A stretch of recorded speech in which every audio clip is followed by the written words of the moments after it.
Good evening. I am Rudy Alfuri, Dean of the School of Architecture. Thank you for joining us tonight for the Tecnoglass lecture.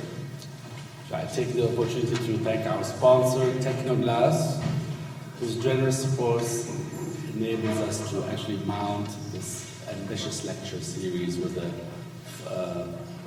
thematic focus every year. Now, for the 2017-2018 series, we are focusing on housing, and tonight we are delighted to welcome one of the leaders in this particular field, Nasrine Seraji. After studying at the Architectural Association and practicing in London, Seraji moved to Paris in 1989 to establish a studio after winning a competition for the design of the temporary American Center in Paris, a building that was widely thought to have overshadowed, with its fresh ideas and ingenuity, the permanent center that eventually replaced it. This is a very interesting story that we can talk about it later. Since then, she has pursued a path literally spanning the globe, combining architectural practice, teaching, and research, with visiting and leadership positions held at Columbia University, the Architectural Association, Princeton University, Cornell University, just to name a few. From 2006 to 2016, she was Dean of the École Nationale Supérieure d'Architecture, Paris-Malaquais. That's actually the modern name for the former École des Beaux-Arts. And she is currently professor and head of the Department of Architecture at the University of Hong Kong. Seraji has completed several award-winning buildings and projects, including apartment buildings in Vienna, student housing in Paris, extension to the School of Architecture in Lille. She continues to participate in competitions of varying types and complexity, ranging from urban design, master plans and institutional buildings to small houses and installations. She has received multiple honors and awards, really too many to list, but I will mention the amazing collection of French government-issued medals, the famous French medals. So in 2006, the Medal for Chevalier des Arts et des Lettres from the Ministry of Culture, in recognition of excellence in art and the humanities. In 2008, the Medal of Chevalier de l'Ordre National du Mérite by presidential decree. In 2008, the Silver Medal by the French Academy of Architecture for her contribution to the discipline of architecture. And in 2011, the Medal of Chevalier de l'Ordre National de la Légion d'Honneur, one of the highest honors bestowed in France. Hence, the ultimate medal upgrade in 2016, when she was promoted to the rank of Officier de l'Ordre National du Mérite by the President of the French Republic. Please join me in welcoming Nasrine Seraji.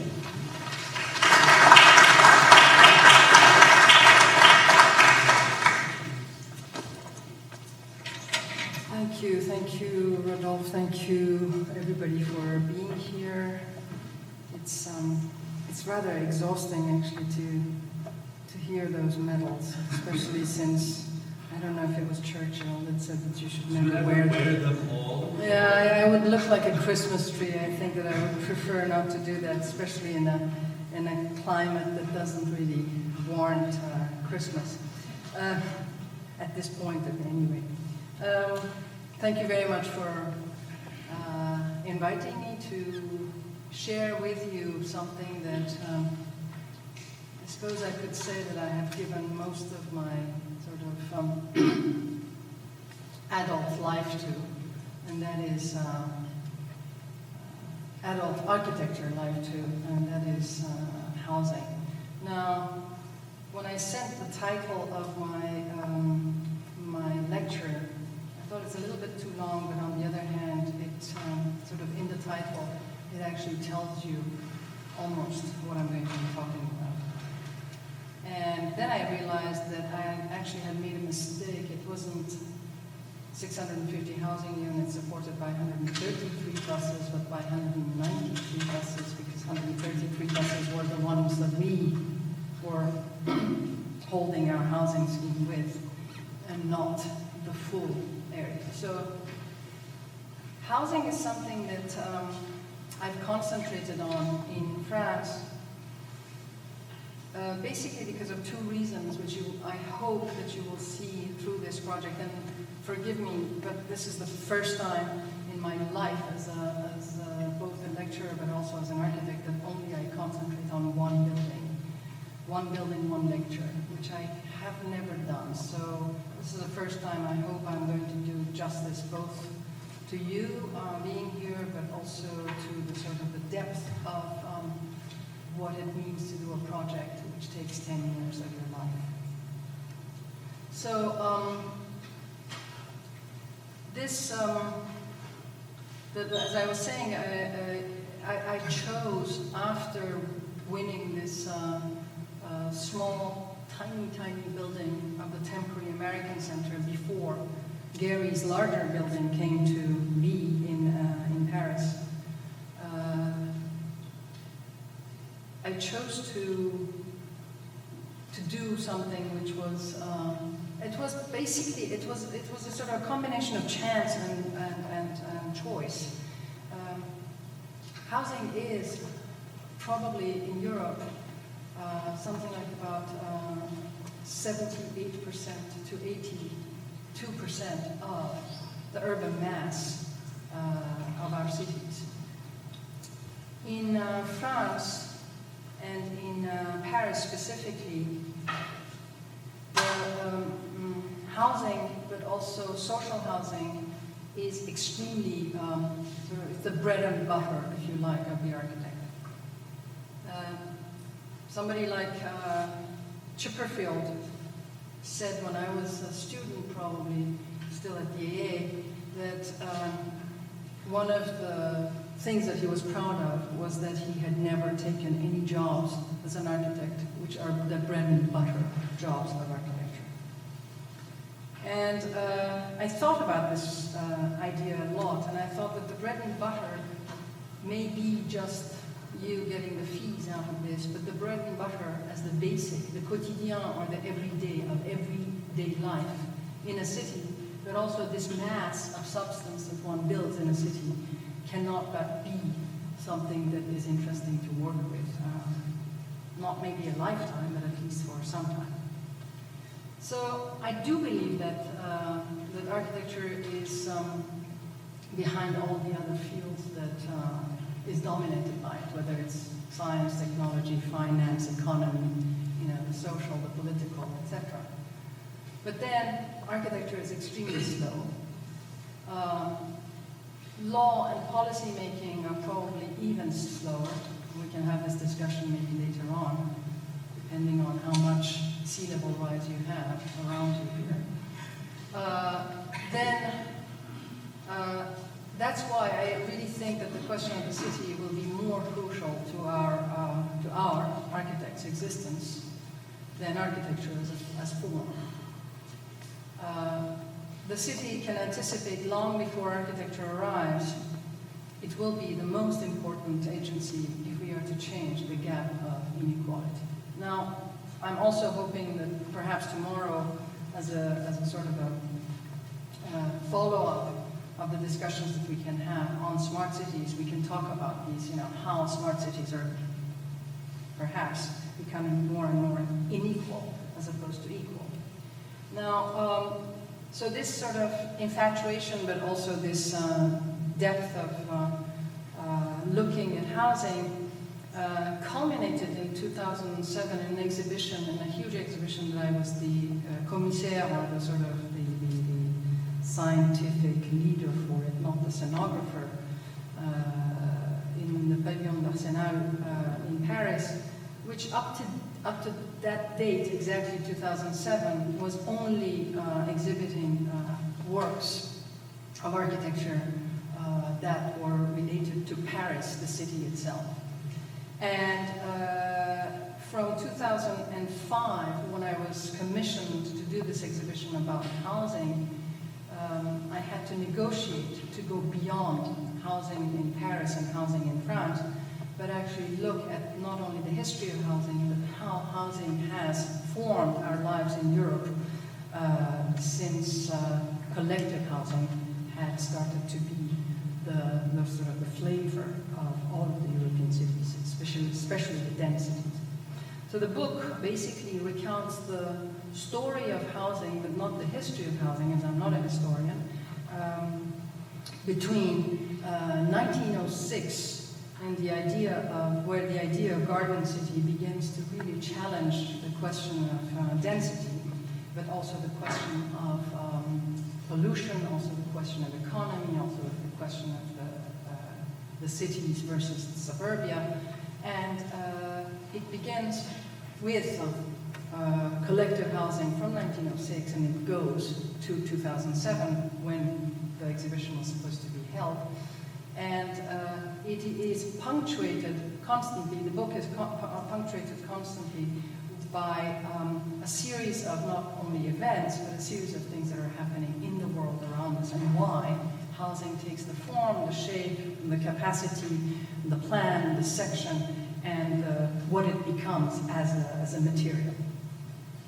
So this exhibition was extremely, I don't know, by chance sometimes these things work in life, but it happened at the time that we broke open the champagne bottles, not because of the fact that Monsieur Sarkozy was being elected that year, but because of the fact that we won the first major competition. I won the first major competition of my career in France, because it was something that was so big that I was shivering about how am I going to actually build up an office to be able to afford to do this project. However, at the time of the sort of euphoria of excitement, you don't think about the project taking 7 years, or 10 years rather, at that time, 10 years to be done. But you think of it as something that maybe could be 2 years, 3 years, 4 years, and when you're calculating in a way your sort of your honorarium, you say, okay, maybe 2 years of dérapage, or 2 years of delay from here and there, and that would actually allow you to negotiate your fees a little bit higher. But then when it goes over the 5 years and it becomes 6, 7, 8, 9, 10, maybe it tells us about time in architecture and how one can actually work with that. So I've organized the lecture in 3 main parts, which is the competition, but not really, I'm not going to go through everything, just very quickly, I'll take you through the competition. And then after the competition, we go into what I call the project, and we go through a time where the project had to be stopped, but we still had to work on the project, and then I move on to the construction, and we finish with the inauguration. Now, as I said, we had never won a major competition. I had done a lot of buildings, but smaller ones. And I think I figured out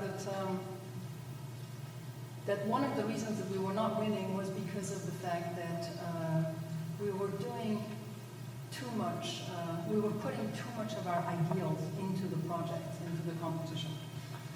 And the ideal usually has, or sometimes it has a very, very difficult time or a very difficult place to sort of show itself and to pronounce itself and to show this desire for design, but also this desire for making things move on to another state of things. So changing the status quo from where we are, and doing that through competitions, which was something that had sort of sustained my office over a period of 20 years, was something which was quite interesting to look at in depth. And I realized at the time of this project, we didn't ask the same question that Rem Koolhaas did when he lost the sort of the Bibliothèque Nationale and Perrault won it, where he said, do we want to win, this competition or not? And then there's a whole, in SML Excel, there's a whole 5 or 6 pages of conversation between the team and of the Bibliothèque Nationale with the project, and REM sort of goes on about what it actually means to win and not to win a competition. And when we got this, when we were chosen or shortlisted for this competition, I said, okay guys, this one, we're not going to polemic about it, we're just going to have to win it. And the client was a complicated one because the client is probably the largest private but also public provider or public service. That is the public transport of the city of Paris. So RATP, the metro tickets, you see it. But also they have a very interesting sort of relationship with they created a development company which is called Logis Transport, which basically lodges or houses those people that work for the transport authorities, whether they are the metro drivers, the drivers of the buses, or the technicians or so. So this whole huge complex sort of company of RATP actually lodges or houses its own within the city of Paris. Now, it would have been too simple and too good if we just had one client. Now, the main client, and also a private client, usually doesn't have to run a competition, so they can just choose their architects. A very, very sort of wise director of immobilier or construction at RATP had decided that he liked architects and he wanted to somehow begin to have some kind of a relationship with them, and therefore he ran competitions in order to sort of to tickle the architects through the process of the oral presentation of the project, and therefore hence this competition, which was launched. However, the number of clients that you see there, which is the city of Paris, the directoire or the direction of the sort of the kindergarten, the petite enfance is the sort of the children and their schooling and their nurseries. Paris Habitat, which is a very, very, very well-known sort of public housing developer. Eiffage Immobilier, which is a construction company, but then became one of the clients later on in the project because they actually bought 20 of the housing units as private development. And all of this sort of managed by a company called SEDP, or the sort of the project management, we could call it, not being the architects. Now, it's very rare to have a site of 1.7 hectares in the middle of Paris. It's very rare to have a plan of this size, or a parcel of this size, which in fact is going to be completely covered by buses. It's very difficult to also imagine that these buses, a bus garage or somewhere that they can have their maintenance, could be within the city of Paris, where we know too well that on the same site, the square meter is going somewhere between 12,000 to 14,000 euros. So that is about, let's say, a square foot would be something like about $140,000 a square foot. So it's extremely expensive to actually have 100 to 200 buses that are, unless you make the buses work for you, unless you make the buses to become something more specifically sort of holding something else. Now, the city of Paris is not a circle. It's actually with the Seine going through But you can see the the position of this 1.7 hectares, the south of Paris, right on the edge, where the periphery of Paris sort of circles completely Paris itself. Now, you can see with this slide very clearly how both under and above Paris, buses and metro, are as dense infrastructurally as the city itself. The archive of the project always shows us the capacity that the architect has to look back in order to go forward. This idea of both having eyes in two places, but also looking at the capacity of a city to constantly question itself. And what does it mean in a dense city to actually work with transport, both as infrastructure, but also as something that saves the possibility of land reclamation, in the sense of taking over land, which has to be given to public buildings and to housing as opposed to streets, has been in sort of conversation ever since the 1900s, of course. Now, when you also look at the project, again, I've sort of pulled out these of our archives at the time of the competition. 1.7 hectares doesn't mean anything in numerical figures. It also doesn't mean anything in terms of surface area. It's not only to sort of do a scale comparison, but it is to be able to appropriate the site in such a way that you can begin to see where is the beginning of it and the end of it. On the other hand, these go hand in hand always, I think, as a process that the architect works with sort of very well-known drawings or very well-known representations, where, for instance, Corp was showing us how much density is important when he was doing the studies for unité d'habitation, and that he was actually spreading houses, saying, okay, if you have 200, we did exactly the same exercise. If you have 213 housing units, if they were houses, and if they had a distance, a reasonable distance from one another, what would it mean in terms of the area, as opposed to the 7 floors that we could have in the city of Paris.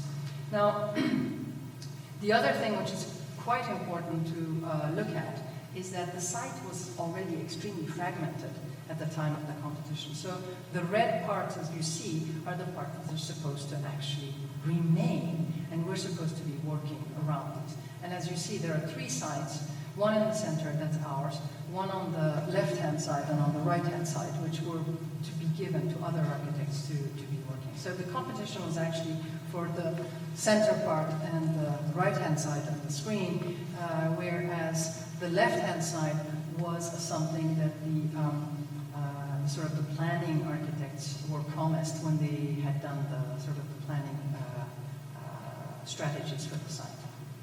Now, the competition stage, basically, when we gave our proposition, we needed to remain, and this sort of the major part of the site was not to be demolished.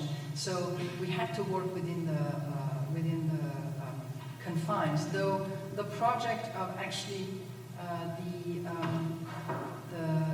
planners was for a parallel sort of 2 bars coming to one another. 1 bar on the right-hand side, 2 bars parallel to one another, and then just a little kinky thing for the planners themselves.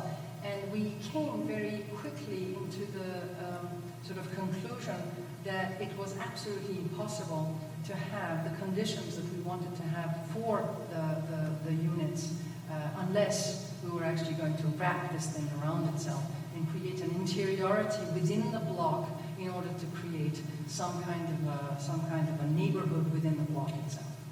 So, of course, there's always, as I call them, reason pragmatism, which we work with as architects.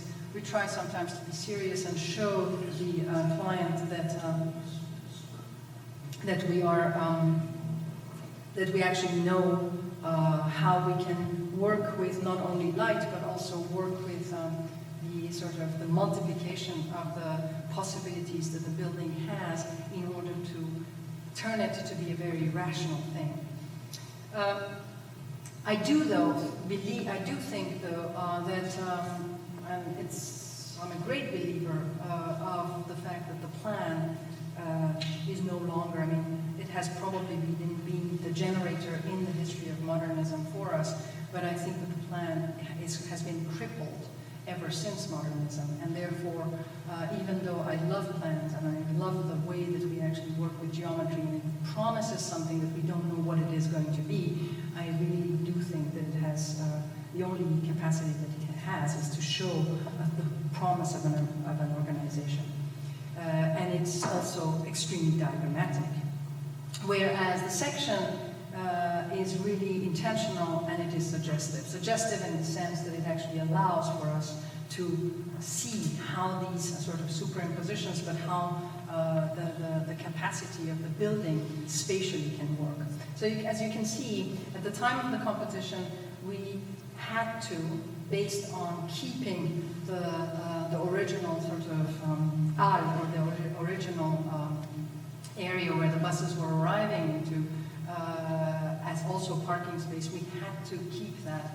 And the combination of the two spaces were going to be making the maintenance and the bus garages. However, and the parking had to go underneath. So holding the parking through the buses and then the buses through the building was quite a difficult task. But it was something that the RATP and the transport authorities had specifically and explicitly said that we cannot have the buses underground. They had to be at grade level. But also it gave us a very, very good sort of possibility of the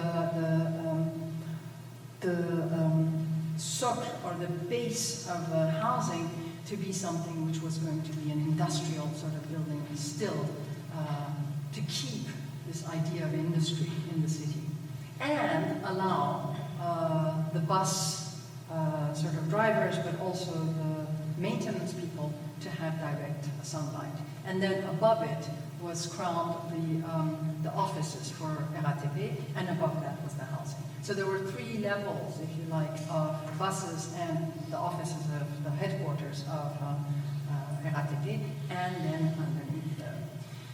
Now, it's nothing new to all of those, especially those students that sort of do 1,000 models in order to arrive at finally something that they like, maybe.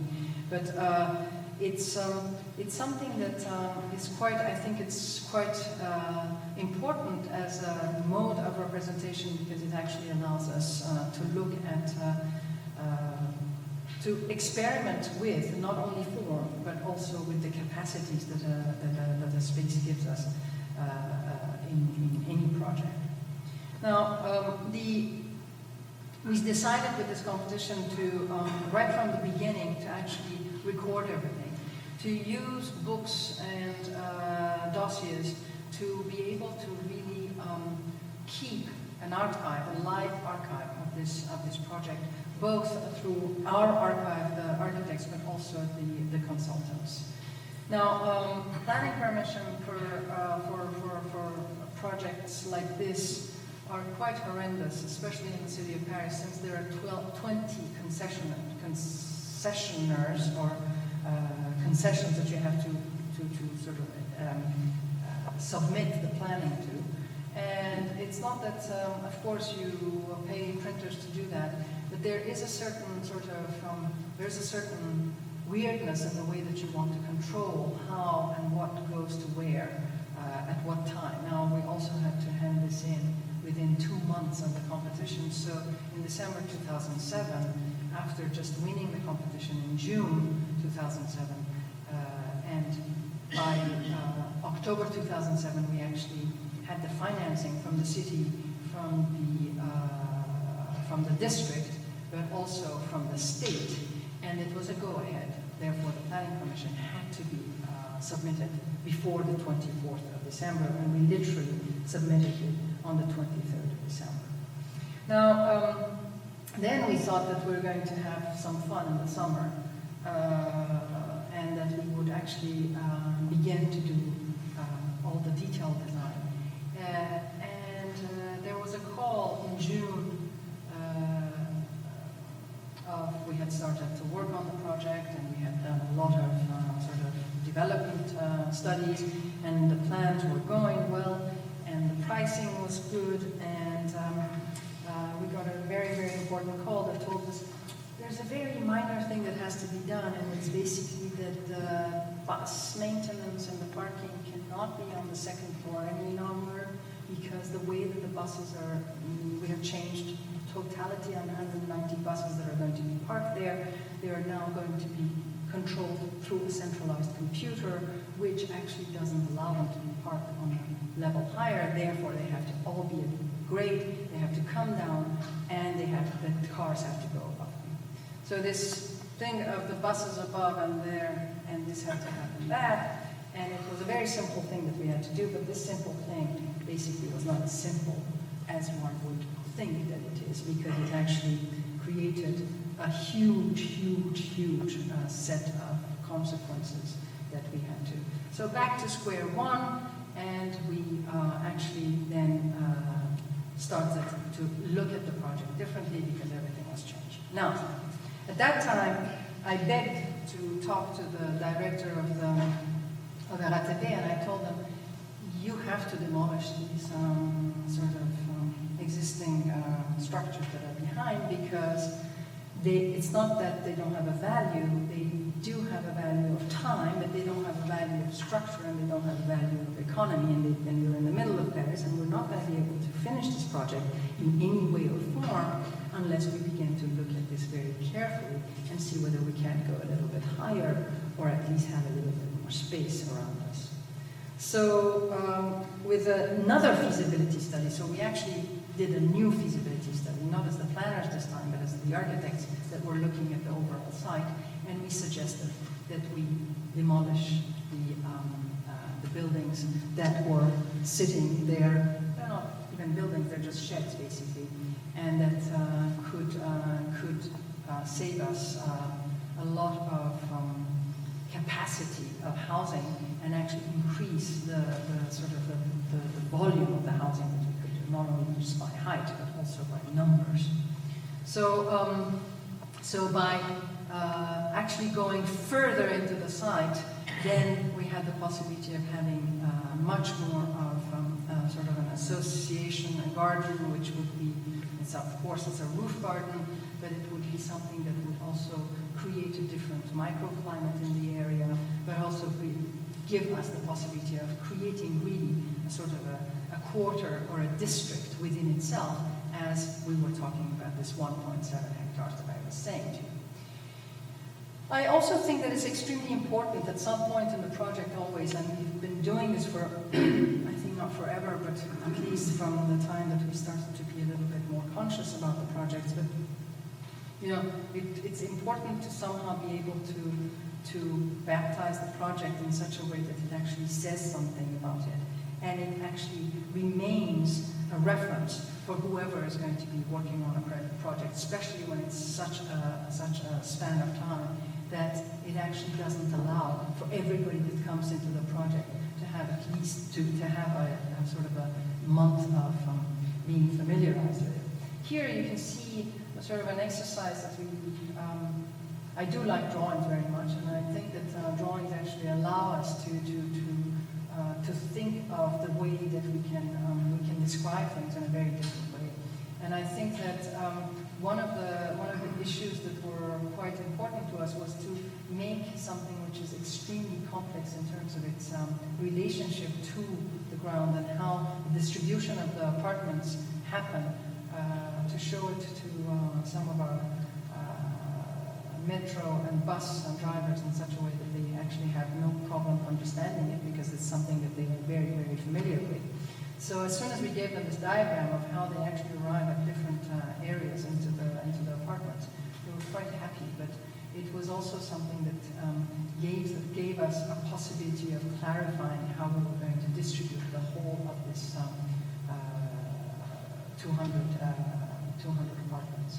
Now we also decided that we wanted to give each block the name of a major city, and that's why we came with the most sort of dense metropolises, with the exception of Basel, because we wanted to also throw, as you know, architects always like to throw in something for the sort of twist in the project. Now, at this point, then we were already. These are the ways that we are trying to sort of take the time that is been sort of extended because of the problem of the financing, because of the problem of the transport authorities trying to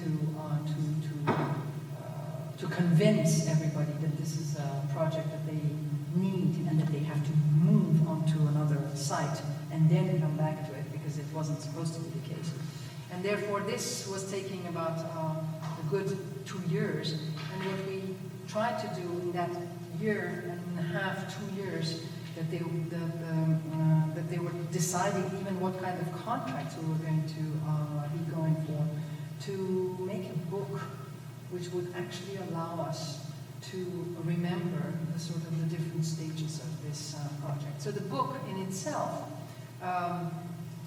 took some time, and as we were the ones that were commissioned with the drawings and sort of the compilation of all of the work of also the other two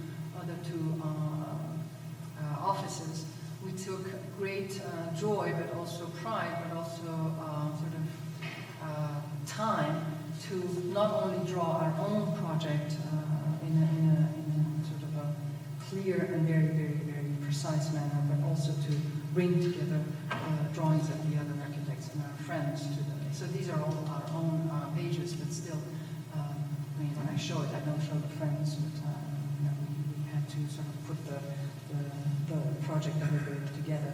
Now, housing also has this other, has had, at least in time, this other fantastic sort of situation whereby we used to, after modernism, I can't call it the post-modern era, but after modernism, or if we're still in the modern era, we can talk about that also. But people like Dubuisson were constructing, 54, 60, 70,000 square meters as one architect. Now then, in the 80s and near 90s, this idea of diversity, not only diversity in terms of, not the idea of diversity as diversity of cultures, but diversity of architects, because of the fact that the sharing of the commission was quite important, but also beginning to have different forms in the city was quite important at the time. Brought together a lot of competitions which were actually tiny, small things. I mean, 30,000 square meters is something that we were doing alone almost on this one, but would bring in 18 architects to bring in with a very, very tiny amount of honorarium, to bring in the politicians around the table to be able to choose. So this politics and policies of choice through huge numbers of ideas was something that was very much on the table in the 80s, the 90s, and up to the financial crisis of 2008 in France, especially in the city of Paris. And the Paris transport authorities were always saying that if we build one building with an architect, we will never build with the same architect again. So they gave us the go-ahead, full speed ahead. We have 3 buildings, we have 3 parts. You can see it in this model, which shows the sort of the totality of the project, and then you can see it, how the sort of the buses take over the totality of the site as something that is both impressive in the way that one needs to build this infrastructure. Now, when you go into the cities like Hong Kong, you say, what's the big deal? MTR does this with absolutely every single development that they have, which basically is mass transit of Hong Kong. But they are private. They are private, and they can do with land exactly what they want to do. And the reason that they do the infrastructure and they build the infrastructure for the city of Hong Kong, and therefore the government, is because of the fact that the taxing system actually allows the government to do infrastructure for free if the developers actually then have the free lease of that land. Whereas the RATP, even though they are private within a public transport and within the state, they still don't have the right to actually use the capacity of the development of the land that they have. However, what they have done, which has been very clever, is to actually be able to house their thousands and thousands of own sort of employees.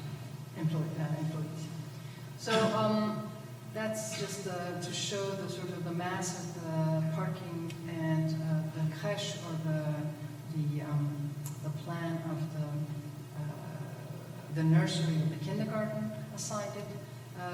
These are sections that I'm showing you to see the sort of the superimpositions of the buildings, but also the different spaces. And you have to remember that something. I'm not sure what the sort of the rules and the laws would be or regulations would be in America, but superimposition is something which is very, very difficult in cities like Paris, because both traditionally and historically, land division has always been done on the plan, and therefore sectional complexity of a variety of ownerships is absolutely impossible unless you have somebody like RATP behind. Now, if you imagine that the kindergarten was supposed to be lower down, because that's their land, that is the land is at the level of the buses. And the only way that we could come up with this idea of being able to actually almost pay a good price also for our kindergarten was to be able to find 13 buses underneath, and therefore to have a complexity of a sort of a section that is interlocked together in order to be able to push the kindergarten up into the sun and to the light. 13 buses for the transport authorities basically means 13 times 300,000 euros a year of economy, because once the buses are actually serving the Paris internal belt, then it would cost them 300,000 if they are outside of Paris and they have to come in and go out. Now, I don't know how we actually discovered this. We did, and every time that we were saying it, they were saying, no, who told you that? But we discovered this through some conversations, and it actually gave us fantastic leeway to be able to push up the kindergarten right up to the top. And here you see the superimposition of the cars on the buses and the courtyard, which is above, which actually shows the sort of the relationship of the building around it. Now, in some of the, I haven't shown it here, but in one of the presentations that I did to the associations, because in Europe, and I'm sure that you have it in America and everywhere in the world we have it as well, the associations of the neighbors are always there to sort of to want to know, but also have the right to know what is happening within the areas that they're looking into. At the same time, when you have 1.7 hectares, it is a huge territory that you're changing, and therefore they have absolute right to see what is the process with which this building is having to be done, and it's being done.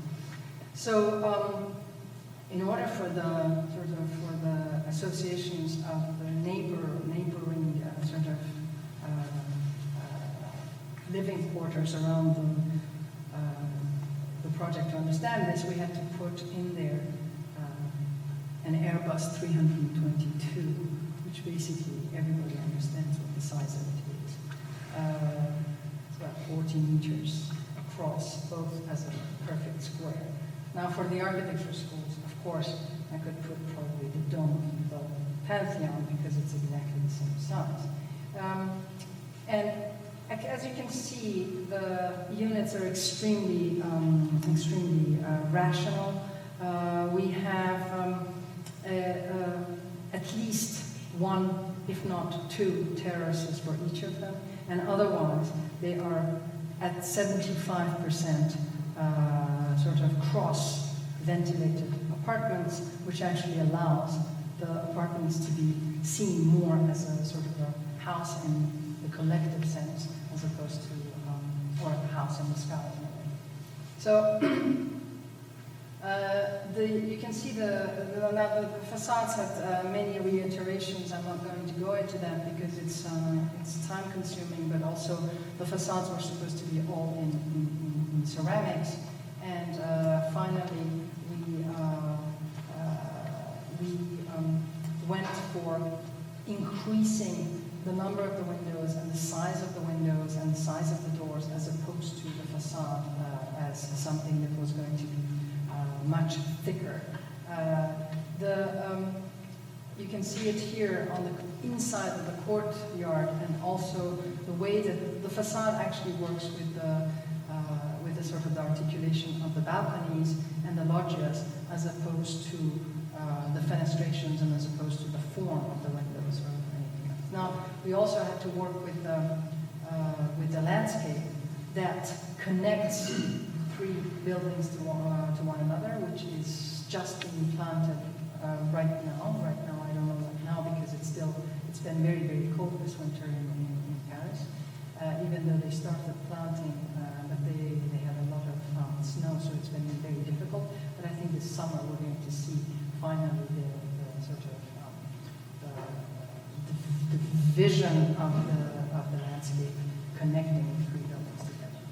So the construction site then started only in 2015. In fact, 2014, end of 2014, so really the beginning of 2015.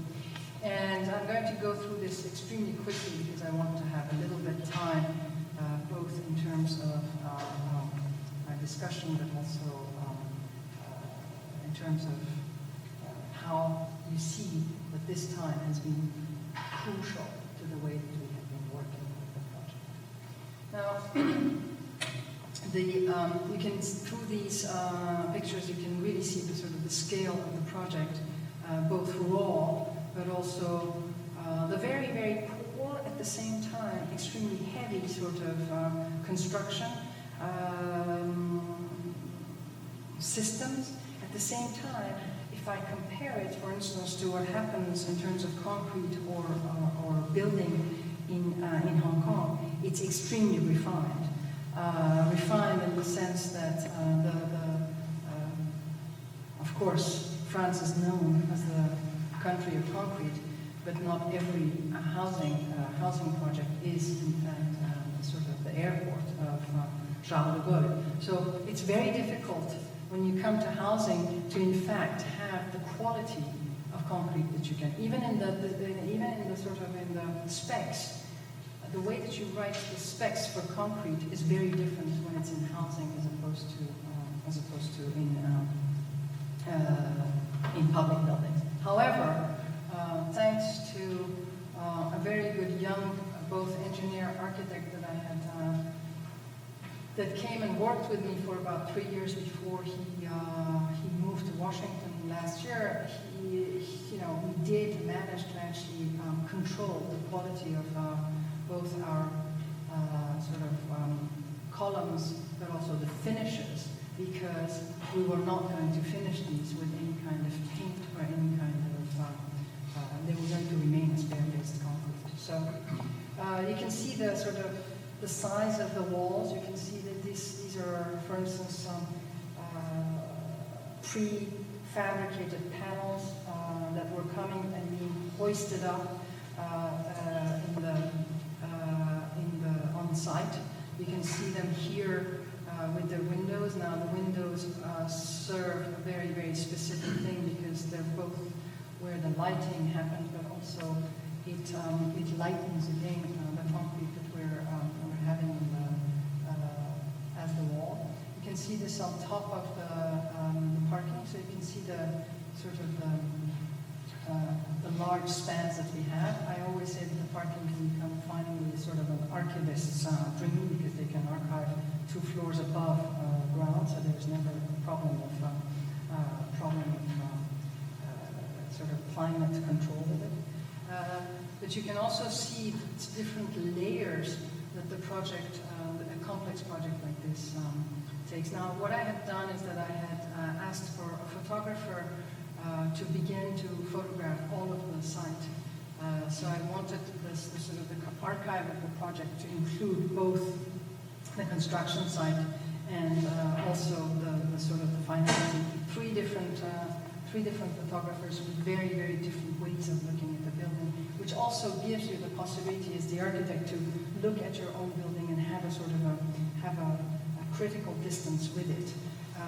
When a photographer actually takes sort of photographs like this, it's not only about the size of the ventilation sort of blocks that we have in the car park, but it's also to see how some parts of the building, which are usually completely to the naked eye disappearing or invisible, become quite important parts of the building itself.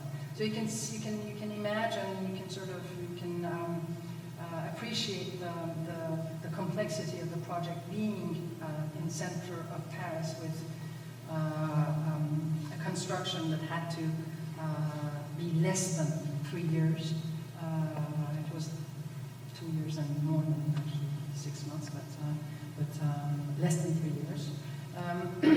And the sort of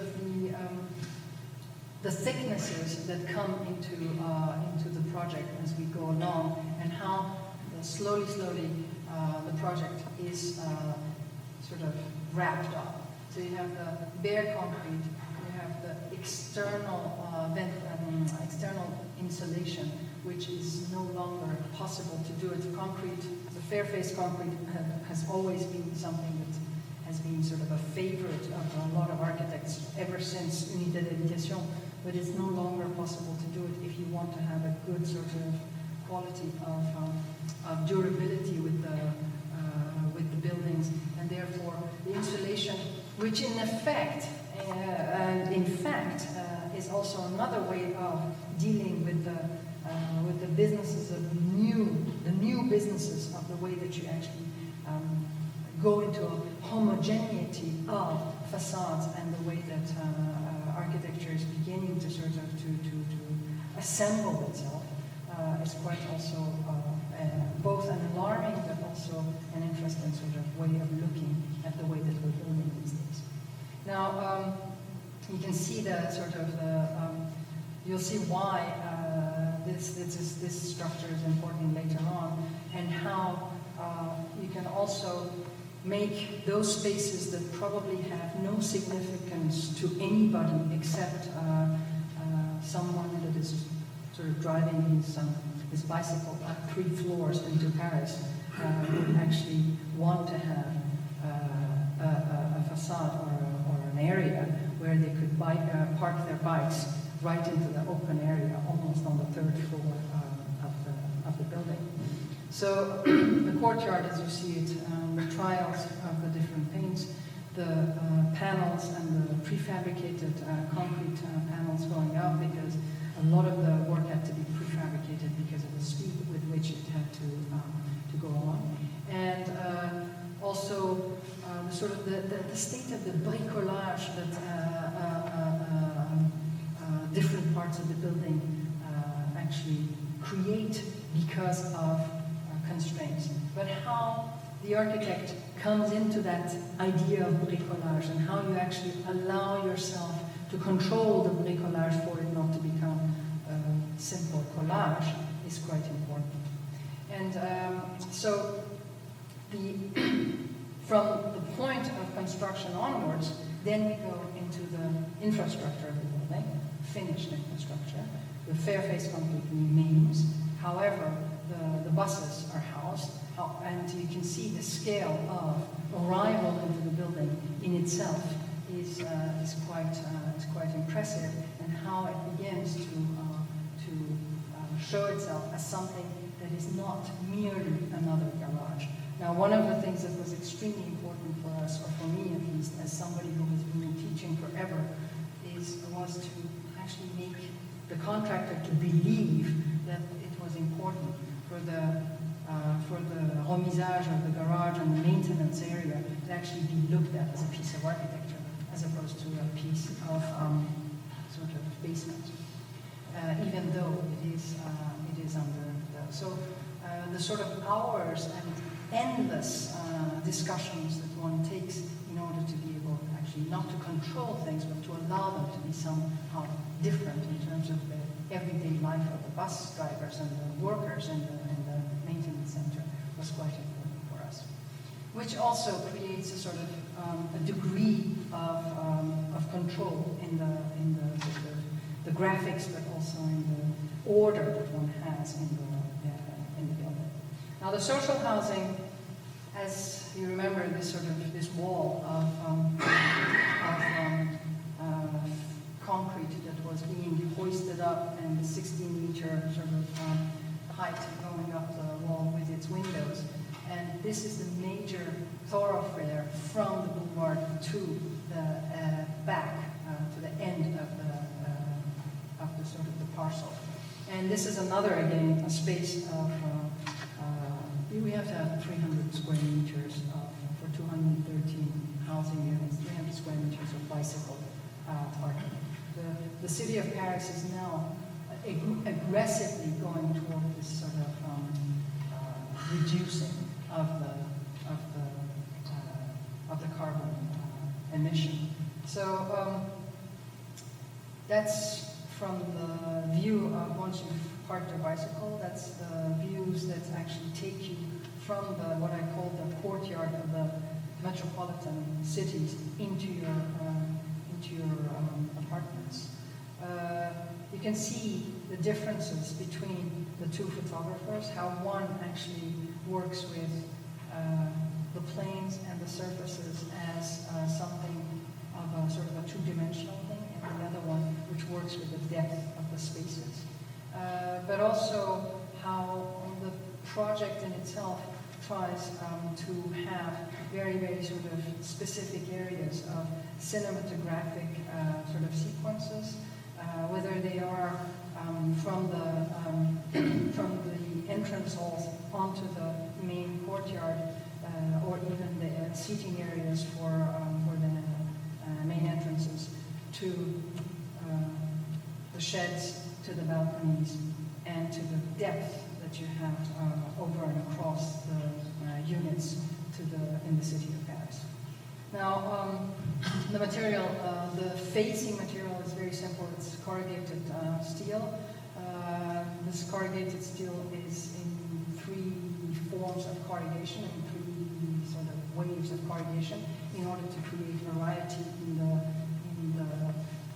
facade, but also to sort of to break the linearity of the building and the mass of the building. However, it's also to create very, very specific articulations, which also gives different colors and different tones depending on the angle of the sun and the grayness of Paris, which you can see in some of these photographs. The apartments, both the sort of the private and public ones, are very similar in terms of both finishes and in terms of spaces. In terms of finishes, the private apartments have basically parquet flooring as opposed to linoleum, whereas the social housing is basically linoleum covered floors, and the sort of all of the facades and all of the windows materials are of the same quality. It's very rare to be able to actually have a client with degrees to have such fantastic doors, and they're quite heavy. They're quite, when you open them up, it's almost as if you're living outside.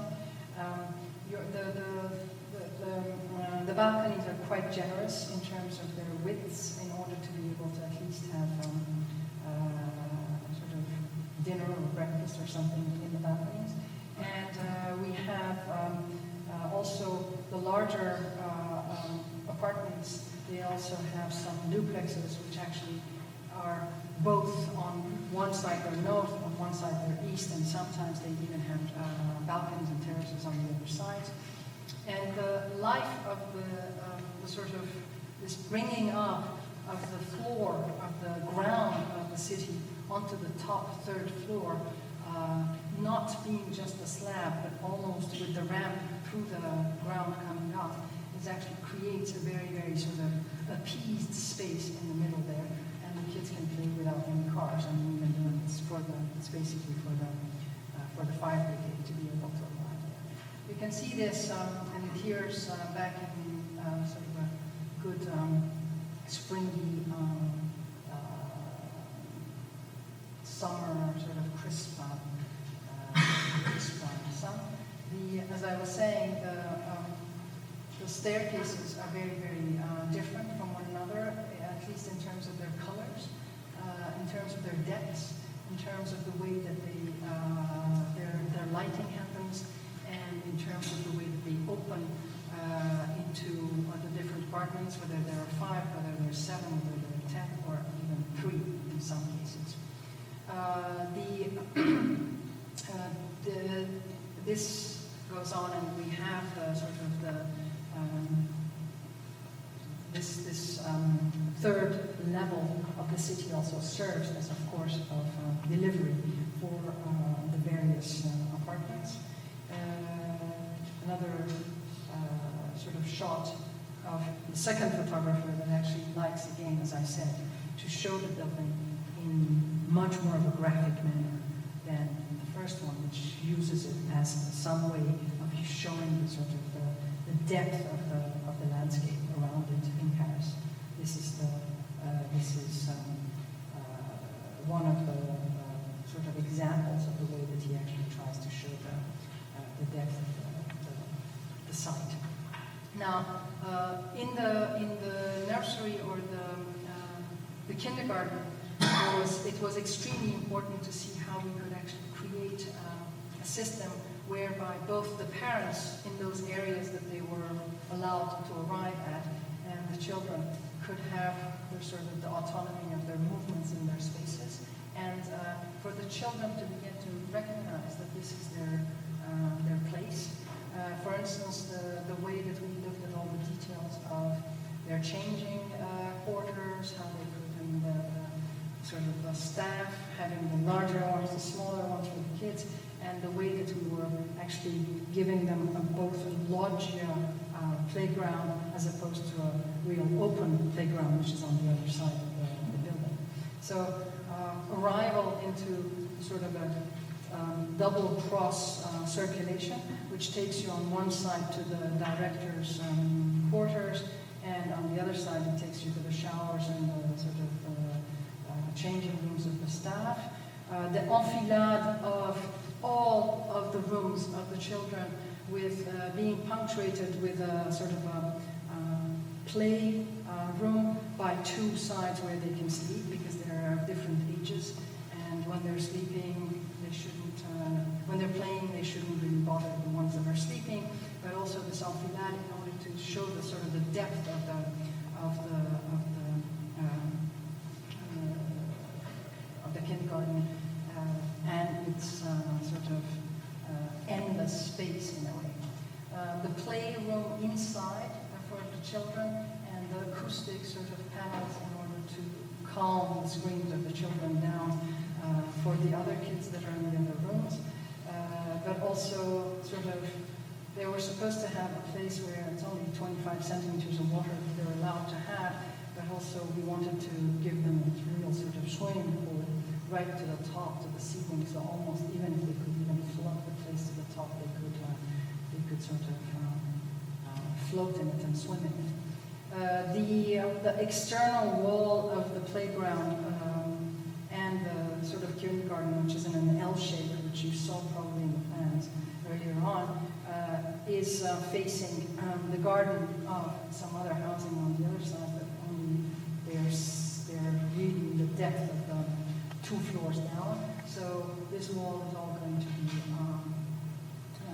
sort of green when the snow stops. It's already doing a good job picking up.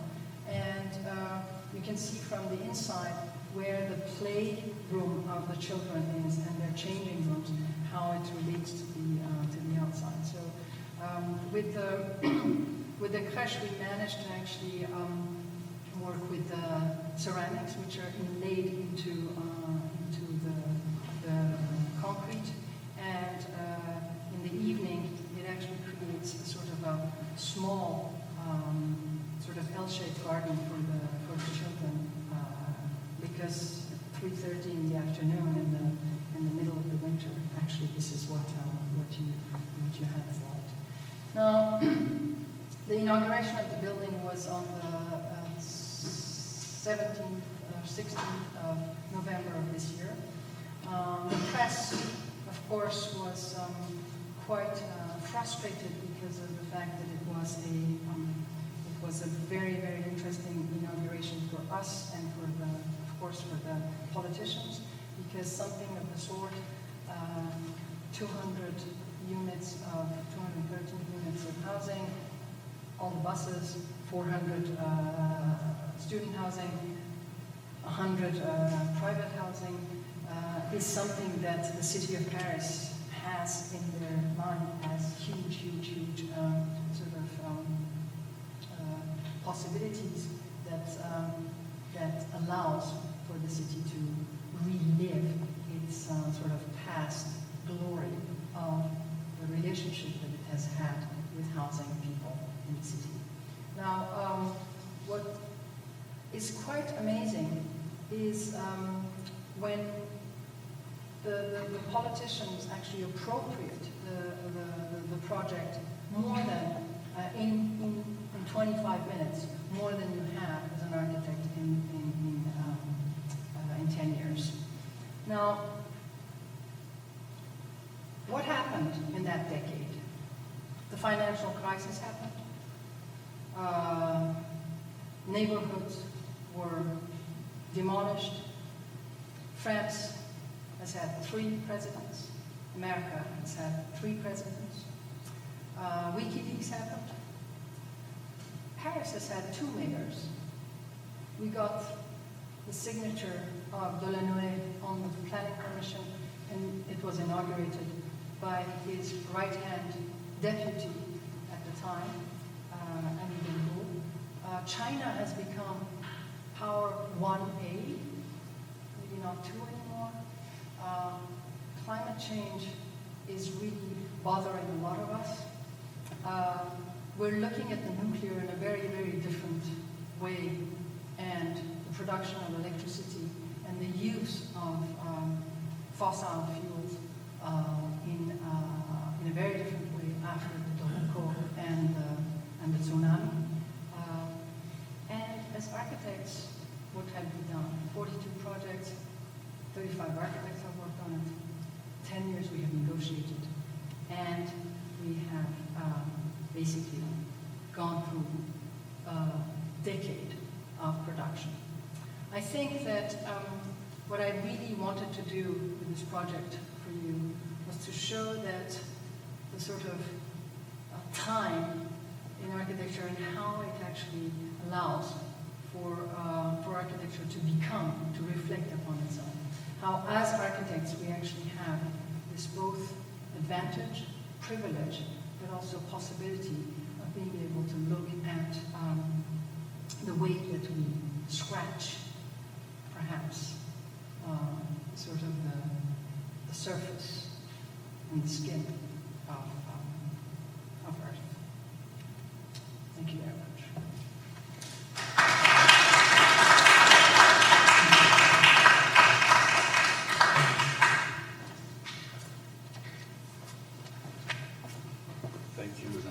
So sometimes we, instead of having the usual format of the lecture followed by the questions, we have a discussion, a little discussion, and then we open it to the audience for additional questions.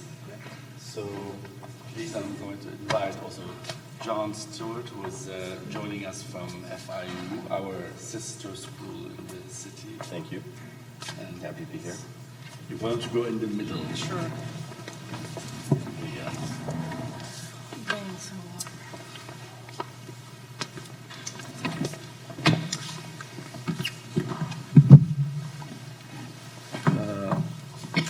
So Nasrine, since this is working, yes, since you, I think all along you have always been leading schools of architecture from, you were at once, at a certain point also the head of the, so in Paris, also Cornell, that was also, when was that? This was before or? Cornell was 11th of September 2001 to 2005. Right, and then now in Hong Kong, in different continents, always in very interesting leadership positions in schools of architecture. So I'm imagining that surely you must have thought about housing in the context of the curriculum, in terms of pedagogy. You must have fantasized the ideal curriculum and how it actually integrates the problems of housing. So do you have any thoughts about that, or any experiments you? How do you do it? How do you deal with it? Do you have it on third year or second? Well, I don't know. I mean, it's. I have thought about it, and I have thought about it a lot, and I've always maybe reluctantly accepted that housing has to be taught as a studio in one specific time. I was in Michigan yesterday. I was at Ann Arbor, and I saw one of their integrative housing studios. I think that in different schools, it's at different sort of years. Sometimes it's in the second year, sometimes it's in the third year, depending on whether it's a 4-year program or a 3-year program. And so I think that I've always seen it as something that has created more form in terms of housing than actually the question of how. Now, I'm just saying this generally speaking, because there are also some very, very fantastic sort of ideas that come out of it, a lot of scholarly work, a lot of discussions. I think that housing should be dealt with as something which is a little bit of a larger issue, and that is how can we actually turn housing to be not housing, but just another sort of type. Not as housing, but as équipement, as something which is a public amenity. And it doesn't mean that housing has to necessarily have skateboards and sort of areas but what we are having right now at HKU is that we've created a platform which is called Living Cities and Rural. So how do you live in these territories? What are the relationship does it have? Your habitation, your dwelling in areas that are in rural China. I mean, it's specific also to China and to Asia, even though our students are going to be working globally. But I think it's extremely important to think of the idea of inhabitation, inhabiting, living. I mean, these are maybe old words. Dwelling is an old word. Old word that we don't come to. So I think that I would like to, as an ideal, to re-question the idea of housing as a studio. And that's what we're trying to do. Yeah, that's a really interesting point. I remember being in my housing studio and having Bob Stern was the one running the studio at the time at Columbia. It was many years ago. And I kind of flash forward to today and think how little that studio prepared me for the kind of persuasion that you need when you're talking about introducing housing, dwelling, mixing social classes in our world today. And what I thought was so fascinating about your talk was that you're obviously, you're a great administrator and you're a very persuasive person. And yet you kind of, and as architects, persuasion is our currency. We have to see the future and persuade others of our vision of that future. You're obviously very capable of that, and you kind of left that out, like, and you touched on the neighbors, and I actually went from being an classical archaeologist to being an architect because I was not able to find in the archaeological record the answers to those questions. What did the neighbors say when the Colosseum was built? Like, what did they say? You just won't dig. You can dig as long as you want. You'll never find it. But the question is, I guess, how do you train students become very persuasive in terms of the need for maybe a neighborhood to do something that is, you know, the neighbors like what they have and they're not sure they're going to change it. But you did such an amazingly complex and important project in the heart of Paris. And like, what was the toughest kind of neighborhood when you're not talking to architecture, not talking to politicians who want to get this through, but you're talking to people who are going to live and work around it? How did you address them? And were there any moments that you really found illustrating? It was, I think, 2009. We had one of the presentations, and it was, I don't know for what reason it had fell on 1st of April. 1st of April. Is that the same in France as it is Poisson here? d'Avril and the April Fool's Day. Okay. And apparently, I just read about it. Apparently, it started with Poisson d'Avril, and it was in 1748 that somebody came up with this thing. But anyway, we were there, and as I was going in, and this was going to be a very tough one.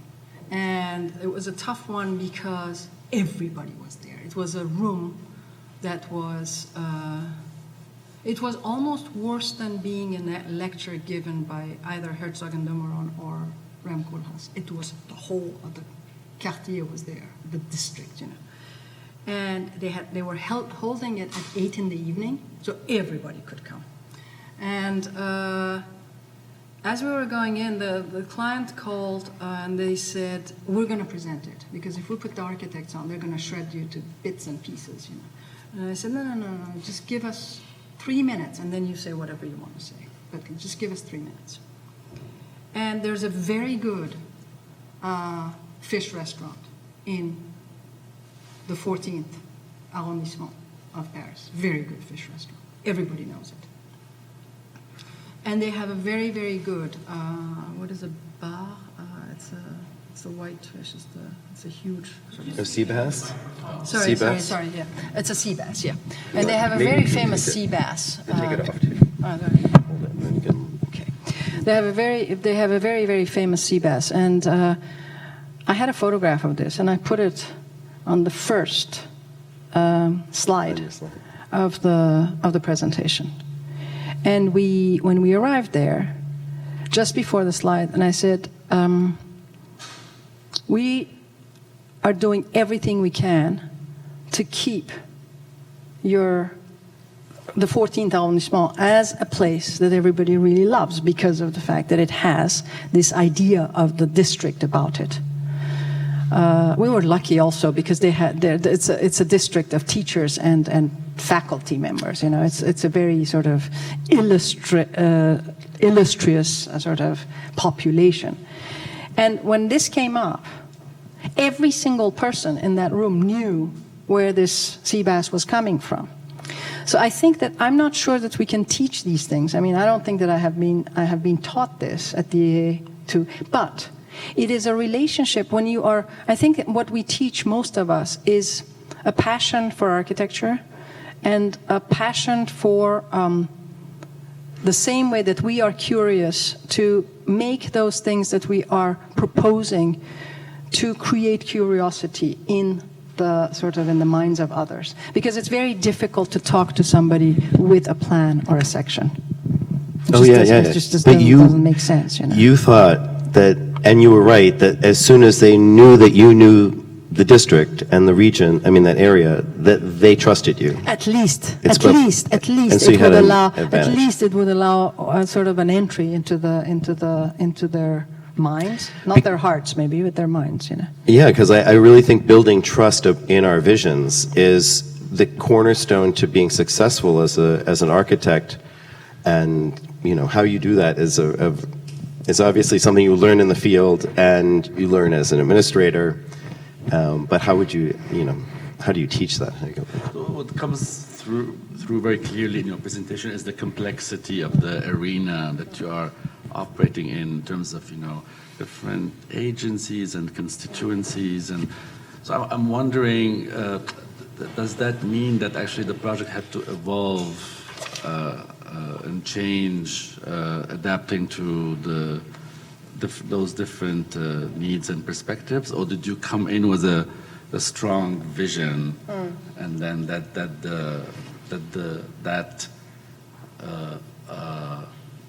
this complex constellation of constituents and clients that had to adapt to be educated to embrace the vision? It's a very good question. It's a very good because.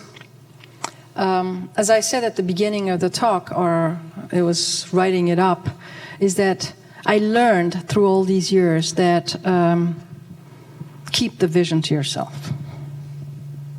Don't announce it at the beginning. It worries people, and it does worry the constituents. However, the vision has to be there.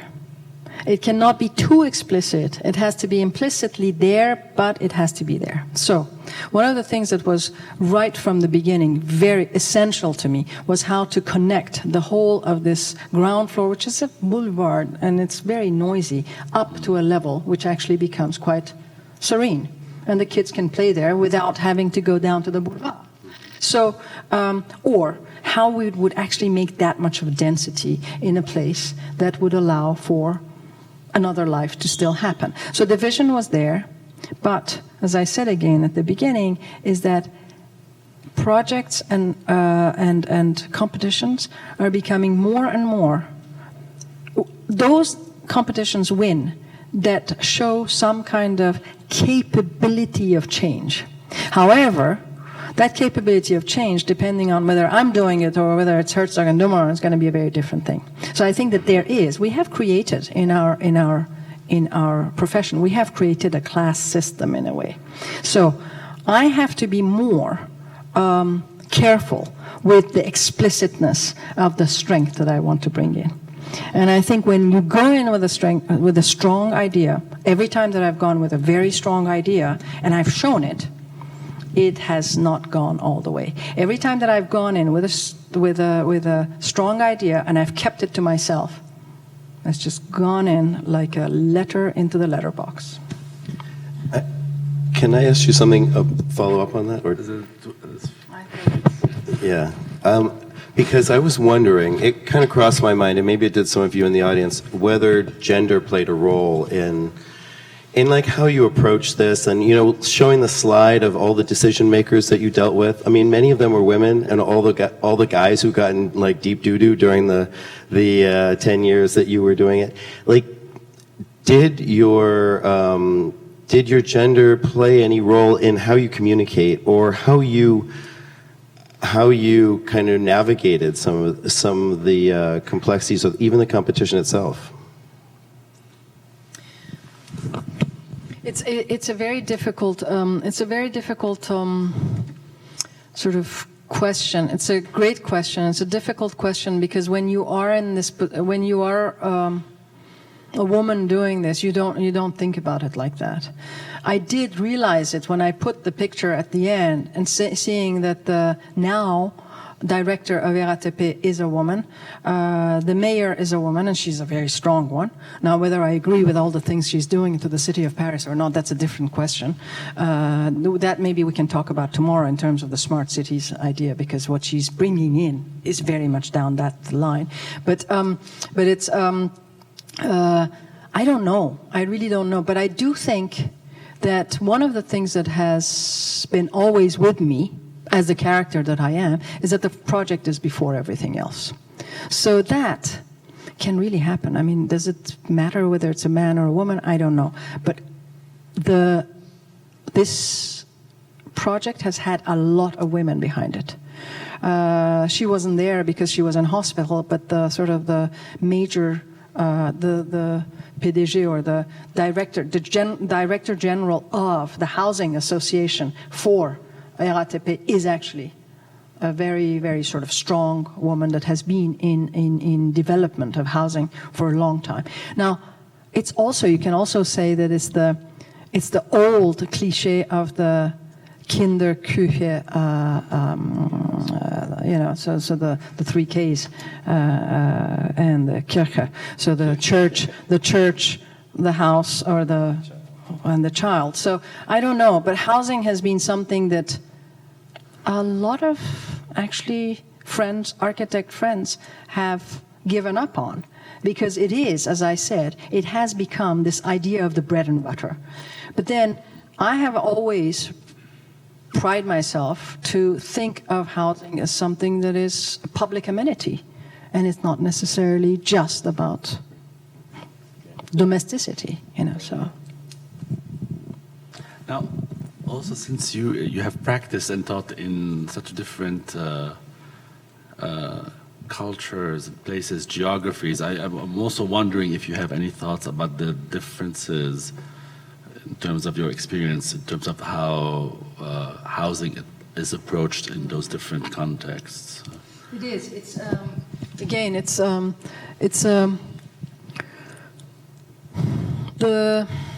most the most ridiculous thing that I've ever come across is what is happening right now with housing in Hong Kong. I don't think anybody below the age of 45 can actually afford to live in anything larger than 12 square meters, 120 square feet. An office. I mean, your office is bigger than that, and mine is too in Hong Kong. But still, it is becoming a complete sort of. It's not even about inequality anymore. It is about what does the city offer its citizens if it is not public space and housing. There's no public space in Hong Kong, and there's no now. What then happens very interestingly is that when that housing studio deals with housing, all of the students are desperate to make the apartments to be bigger, all of them to have public space. So why do I call it ridiculous is because of the fact that what we really need in our curricula to feed us architects and the future architects is to actually allow what is the articulation between the impossibility of being able to afford something in Hong Kong and the possibility of the architect to actually invade that other place that allows for that to happen. Because it's not through fantastic sort of spatial capacity, but it is through the relationship that you bring in. It's that thing that I was saying about finding the 13 extra buses in the section in order to allow for that money to pay for the kindergarten, because the kindergarten had a meager, absolutely nothing budget in order to be able to do that. So that's where, and that's not the genius of us, the architects or whatever, it is to actually allow our students to have the sort of the sharpness of the capacity of these incongruencies to come together and create a situation, which is a very different thing that, you know, you couldn't really think about it. You can't even teach it. You know? So that's one of the things in Hong Kong.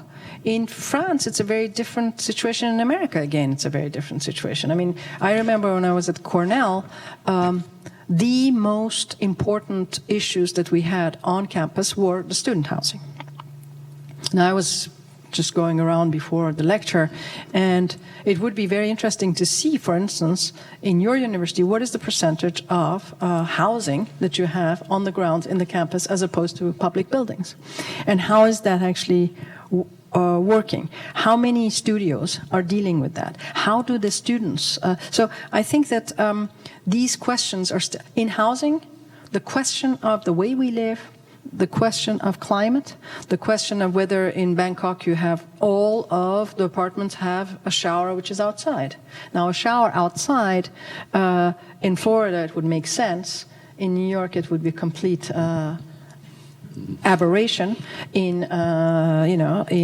Detroit it would be completely suicidal. So, I think that, these are the things that could be quite interesting for us to come back to. So specificity in housing, I think, is going to be something which we're going to need to rework. And through this cross-section of these places, that's what I've at least come across. I was just going to make a comment, going back to the kindergarten example, because when you had that early slide that said architecture is, I think it said something like architecture is behind everything. And before you had gone on to talk about it being slower, and you were talking about the time, I thought your interpretation was that architecture is actually hidden within everything. So the structural thinking that you applied to this building was the same as the systems thinking that you applied to the school in terms of the finances and how to make these swaps to make it work for them. And I thought that was a very clever way to think about how the architectural training, at least, is potentially foundational to the future of how we think about everything, cities, laws, policies, and everything that we do within it. I think it's absolutely true, especially when you look at how desperate most of the universities are to add these sort of new masters or new masters of sciences of design thinking. So now, I don't know if you've seen this article recently or not, but there's a fantastic sort of graphic and designer who is basically ridiculing the idea of design thinking as a way of, now.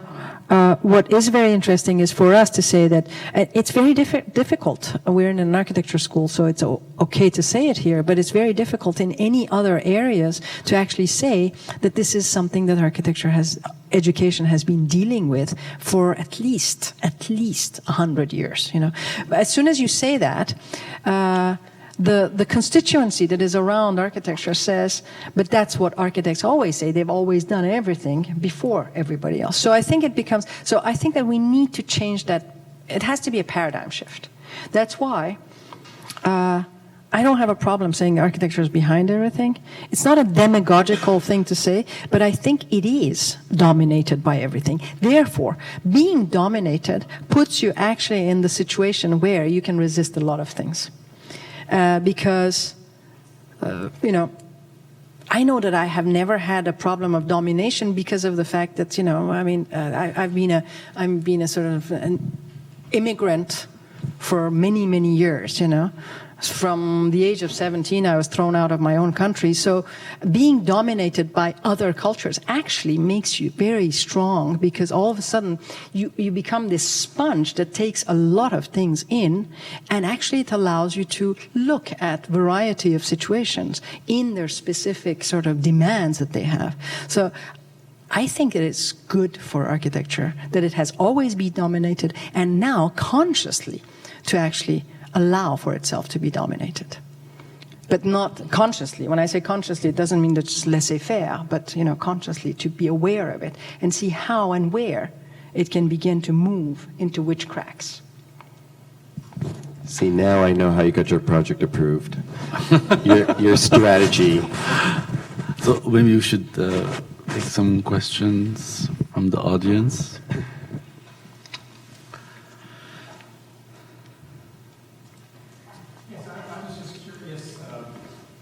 mentioned the very small space that most people in Hong Kong have to live in.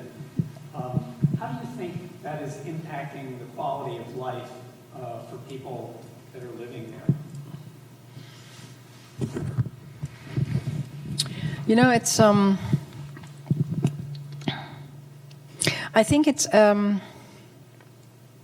completely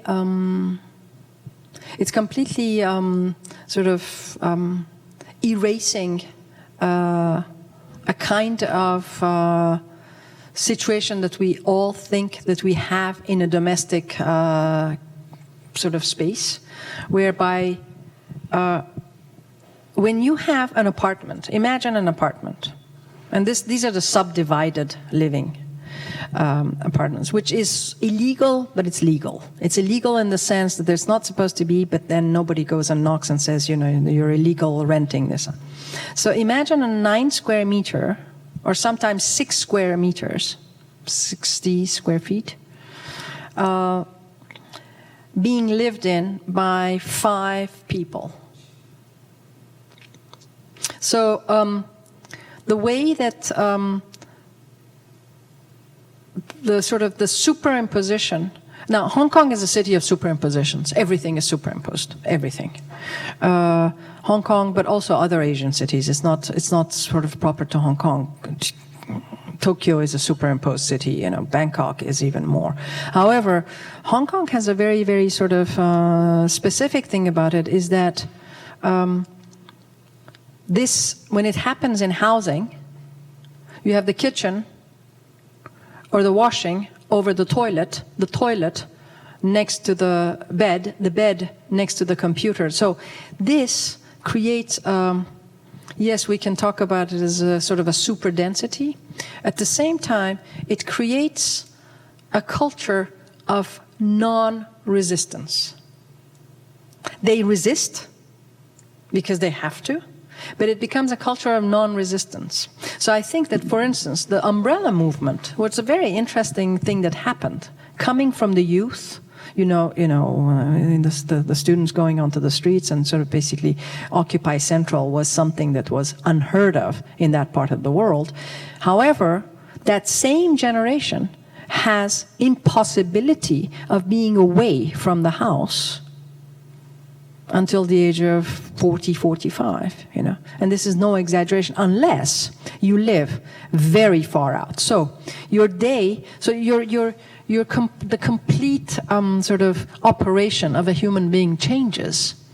And I think that when housing is something that is no longer a choice for you, but is a predicament in terms of the affordability of it and the way that you live, then it actually creates a very, very different sort of outlook that you have onto the society that you are. So the only thing that they work for, Hong Kongers, are not to be in that situation. And therefore, it escalates completely the relationship of economy to the way of life. So the most important thing for you becomes to be able to afford to live in a larger apartment. It takes any kind of political resistance out of you, and I think that it's a true problem. However, you have the sort of the complete opposite side to that, which is, for instance, that duplex that I showed goes for 700 euros a month. Now, it also creates the situation that the people that are living in it throw the garbage out right onto the front room of the others. So there is a problem of culture, what is due to you, what is your right, and how do you work for it, and how do you... So that's where housing is extremely, extremely potent as a topic. And that's why I think it's very, very difficult to actually do it in second year or third year of students. I mean, formalization of housing is a very important thing. How do you form? How do you make it? On the other hand, I think that these questions are extreme sort of situations that we are faced with now. It wasn't maybe in the 60s, or after the construction, after the reconstruction, after the war in Europe. So it is a huge, huge problem in Hong Kong, I think. And I don't see any, I really don't see any sort of end to it. Can I ask a follow-up on that question just about the, who's moving into this place? Like, do they live far away and they're moving into the city, or do they live in other parts of the city and they're moving in? Like, how do I get to be in there if I'm a bus driver in your housing? Oh, they have the ones that are living there. They're not necessarily the ones that are working in the bus depot down below.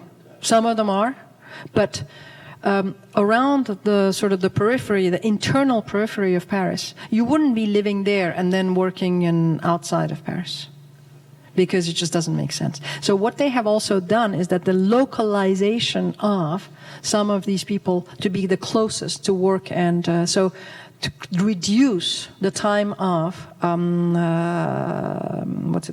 commute. So the commuting time, and this is, I think, this is something which is very interesting in Hong Kong. If you want to afford, you have long commuting time. You have at least 2 hours a day. And that's not by then. There is something which is interestingly different than here in America, and the relationship of the city and the suburb, and that is car and public transport. So Hong Kong has an incredibly well-networked public transport.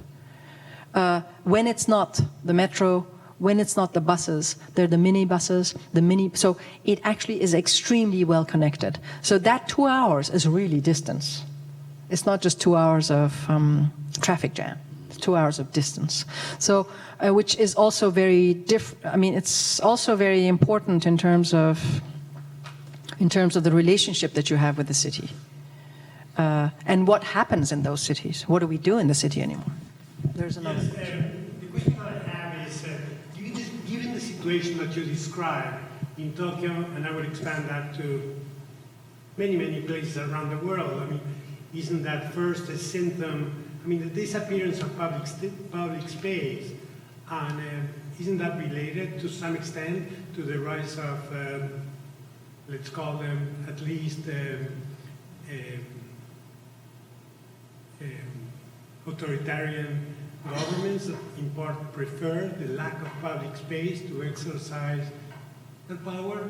That's question number one. And second is, isn't there any kind of experience specifically in Hong Kong, but perhaps elsewhere, of the kind that at the end of the 19th century was experimented by utopian socialists in places like the famille Listière and etc., where private space was minimal, true, but the aspiration of community was present even within the housing units at the very center, that in fact were almost theaters of everyday life and performed as theaters, and they were very large indeed in relationship with the private spaces.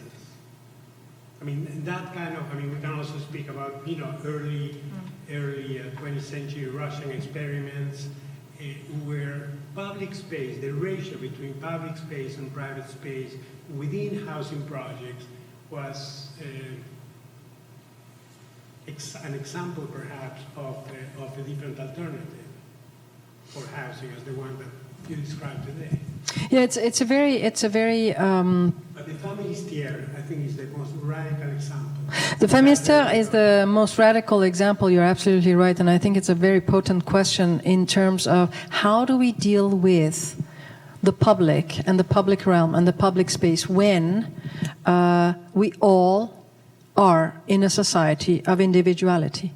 We can't, I mean, it's not that it's one or the other. I mean, we can look at the hype of all the, I don't want to call it Uberization because it's too easy, but the hype of shared spaces. Yeah. So when London went on to this shared space, and a few very, very young entrepreneurs started buying up old Georgian houses, or 2 of them or 3 of them, pushing it together and say, okay, common space for everybody, minimum, absolute minimum individual space for the others, is that you can begin to look at a deformation of the type of society that we actually are creating. Now, I'm not saying good or bad. I'm not passing any kind of value judgment on any of them. I'm just looking at what happens with privately owned public space, the PPPs as they call it, or the POPs, the POPs as they call them in Hong Kong and elsewhere, and the relationship that it has to housing. If you have very small spaces in Hong Kong, one would expect that the public spaces would be more public.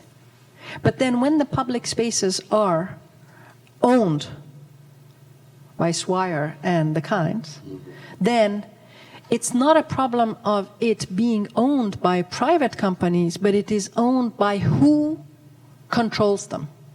And what kind of regulation do you put in there, and who do you allow in them and who do you not allow in them? Because public space, the most incredible thing about it is that when the regulation is the political party or the governance that rules it, then its regulations are much more public than when it is the private owner that actually puts. So the private owner, if I go based on this Guardian article that came out 2 years ago, or not even 2 years ago, a year and a half ago, which was a fantastic article, was saying that it actually begins to segregate who you actually allow to sit or sleep on the benches or not. So this segregation, inequality, and who has the right to that public space also becomes another problem that we have to deal with. I mean, both as architects, but also as people that are interested in the city, the urban, and the... So, yes, you're absolutely right. The fantastic situation, that's why the ideal for me was this sort of central space where everybody can share it, all the balconies look into one another, they can... But then, the reality of that is that, yes, the kids are really enjoying that, but the reality of it is that everybody wants their own space. Now, it is possible to have that own space, but here you have, in our building, you have apartments that go from, the smallest is 30 square meters, 300 square feet, to, 150. Whereas in Hong Kong, for a 30 square meter apartment, you would probably, even in the social housing category, you would probably be paying 3 times more than what you're paying in Paris. Now, both are metropolises, both have density problems, but then they have 2 very different systems of governance. And that's where I think it's very important to see what those politicians are doing about it. So your question is fair, and it's a very potent question in the sense of how are we going to deal with the relationship of the city to its suburbs, to the public, to the private, the small space to the larger space. On the other hand, how many of us are actually happy to share? Because when it comes to sharing, then it's basically hotel living at the moment. And maybe we can invent another form of that, which then would be fantastic for us to, as architects, to regain a kind of a relationship that we have truly lost with the public. With those that we are actually working for and with. Because I don't certainly think that I'm working for an entity. Of course I am, I'm being paid by them. But I am actually, it's the users that I feel myself responsible to. But then again, this could also be completely foolish on my part because of the idealist that I am. And at some point, maybe I'll just give up on architecture and, I don't know, become something else. But I'm saying this also for those of you that are in the audience that are studying architecture, because it's a very, very potent thing to think about. How are you going to actually operate within this fantastic sort of territory of practice? Question, clarification about Hong Kong.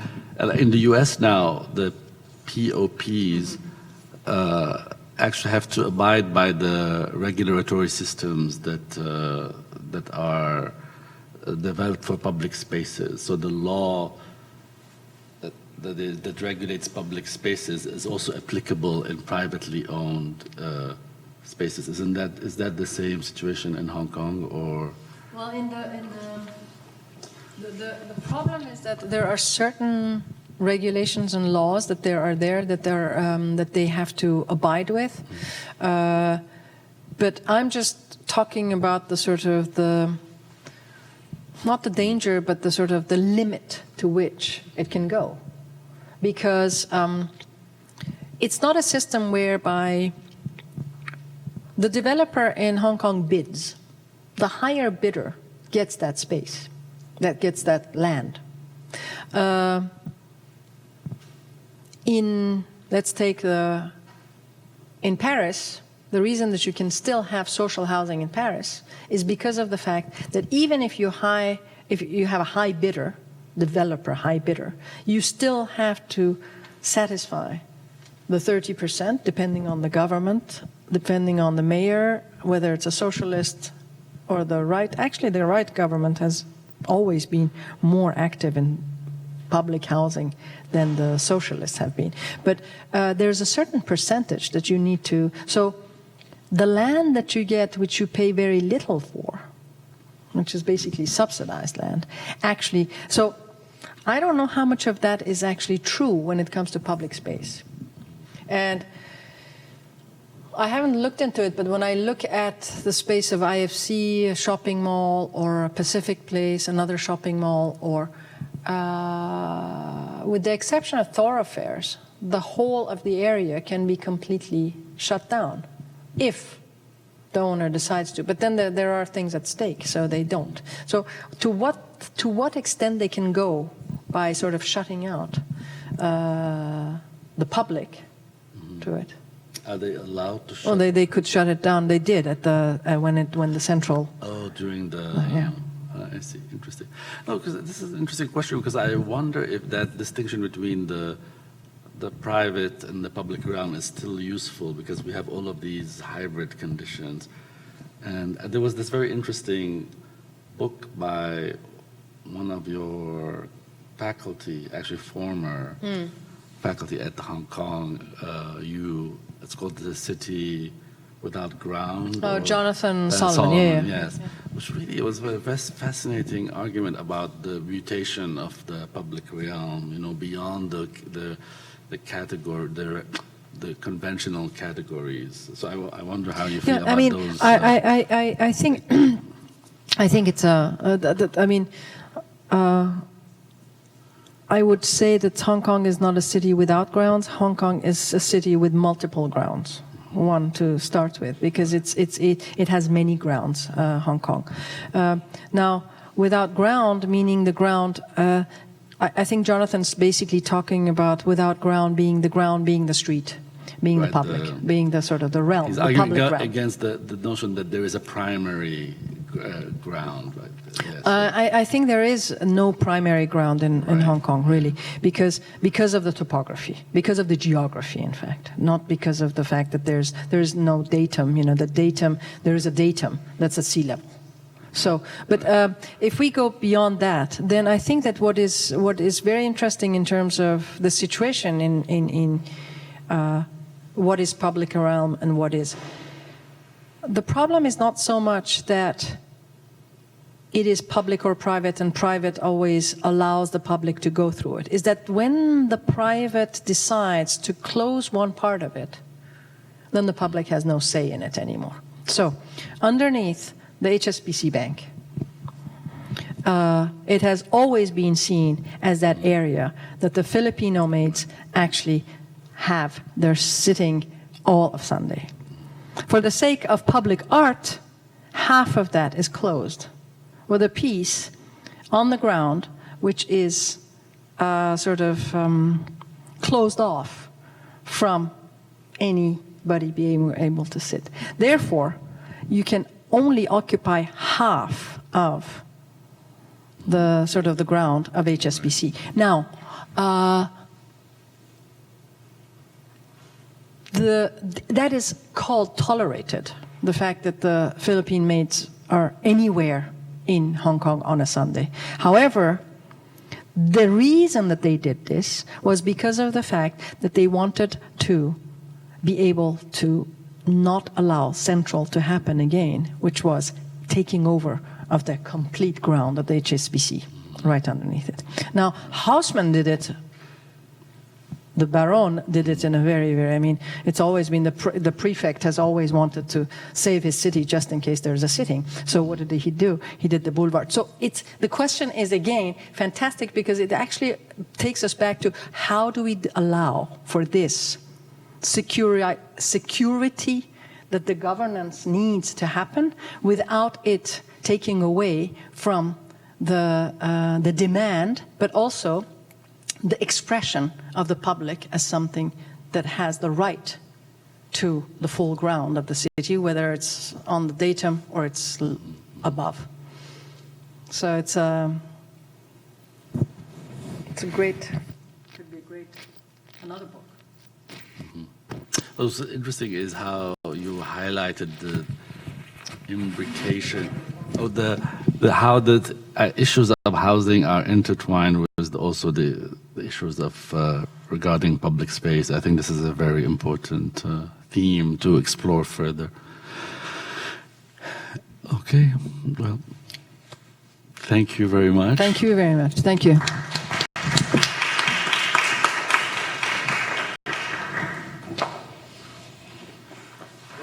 Thank you so much. It's good to see you again.